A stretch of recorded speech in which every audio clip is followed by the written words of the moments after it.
Alright, so we're here at Morong Bataan. Ayan, so kita nyo naman ay medyo malinaw yung tubig.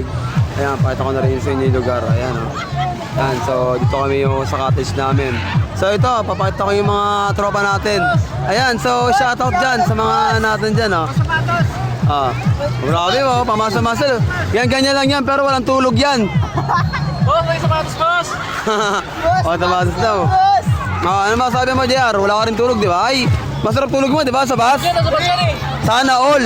Sana all. Ayan, yung mga kasama namin, mababagal. Ang bihira, ayan, walang tulog, oh. Strong daw, oh. 120, ang ano, 120 kotse mo, no? 120 Yabang ah. Yan, so nakikita nyo naman. So, malinaw siya, very good talaga. Marami nga lang tao kasi, ano ngayon, weekend. Ayan, so maganda kung pupunta kayong dagat, dapat mga weekdays. Na? Ayan, no? Ito ay Gold Coast Beach Resort dito sa Morong Bataan. Ayan. Madali na siya hanapin basta pag nakita nyo yung munisipyo ng Morong Bataan, yun, dire-diretso lang hanapin yung Gold Coast. Actually, marami naman siya mga, dito, ibang mga resort. Pero kung gusto nyo dito, ayan, okay din naman din. Ayan, o. Ayan. Very good.